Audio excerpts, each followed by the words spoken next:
I am really excited to spend some time today to speak with Rachel Muli of Stanley Black& Decker as part of our Women in Manufacturing series. How did you get into manufacturing, and what are the unique aspects of working for a manufacturing company, in your opinion? I started out my career in public accounting, and actually, when I started, they put me on all financial services clients.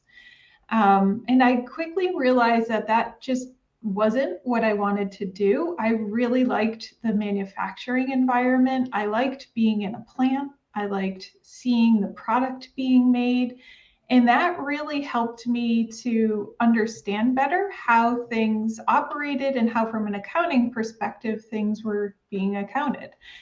So I asked to be placed on a manufacturing client so that I could participate and contribute to that team. So thankfully, the public accounting firm that I worked for put me on a manufacturing client, and that was it. From then on out, that was all that I worked on, were different manufacturing clients. So I then ended up joining a manufacturing company, and I loved my experience there. I joined in the cost accounting group, which was a little bit different from what some of my other colleagues had requested, where they wanted to start. But again, I'd like to be out in the plant, to be able to help individuals just really understand how the accounting worked, and that's where I could contribute. So fast forwarding throughout my career, a lot of that core manufacturing experience and spending the time out on the shop floor really helped me to grow in my career, because not a lot of other candidates had that same experience with an accounting background. So it really did help me differentiate as I was posting for other roles, or a lot of times I was asked to interview for different roles, and it really did help me progress throughout my career.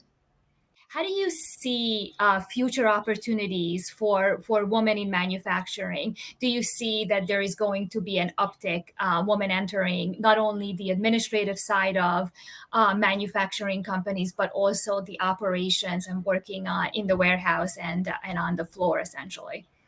It's a great time for women to, go in and experiment and do different things within manufacturing. So I really see the opportunities as limitless. And there are lots of companies out there, Stanley Black& Decker for one, that are really focused in this area. I've been very fortunate to all the companies that I've worked for have been supportive of women.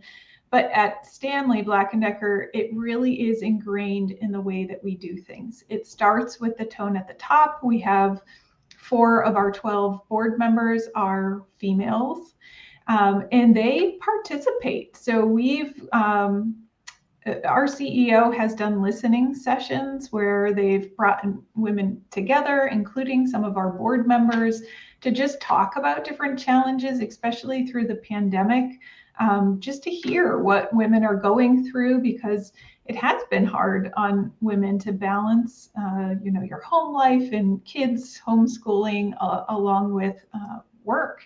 So it was really nice that our CEO and board members took the time out of their busy days to just listen to what we had to say.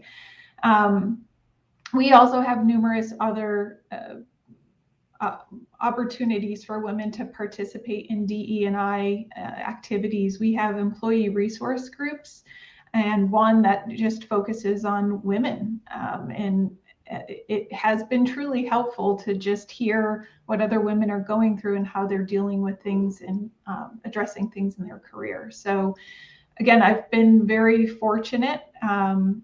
It's been really great to see the support for women in manufacturing.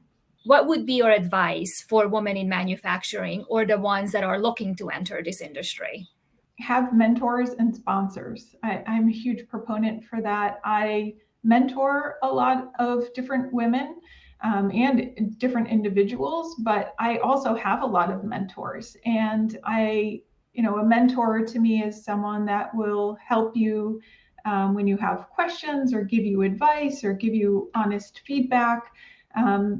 And I have mentors at all different levels. I have some mentors that are peers, some that are above me, and I have some that have reported to me in the past because they give me honest feedback from a leadership perspective. And then having a sponsor. So sponsors are people throughout your career that are advocates for you and help you advance and move to different leadership positions. And I've, again, been very fortunate that I've had great sponsors throughout my career that continue to stay in touch with me, even if I'm not working for them anymore. So it's a little bit of a mentoring, but a sponsor is very important to have. And then don't hold yourself back. So one mistake that I almost made in my career was when I first was interviewing for an executive position, I had just found out that I was pregnant. And it was, I didn't know if that was something, if I could handle the stresses of becoming an executive in my first executive role and having a child. And I just got fantastic advice from one of my sponsors. And he told me, like, don't hold yourself back. You can do this. And if it doesn't work, then you can always change your strategy, do something different, but try it. Don't hold yourself back from trying new things just because you're scared or you think that it might not work. You have to put yourself out there, and 9 times out of 10, you just make it work.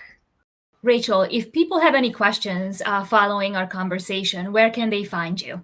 Yeah, sure. They can find me on LinkedIn, Rachel Muli, Stanley Black & Decker. Awesome. Thank you. And for more information on CohnReznick's manufacturing and distribution practice, please visit CohnReznick.com, manufacturing and distribution.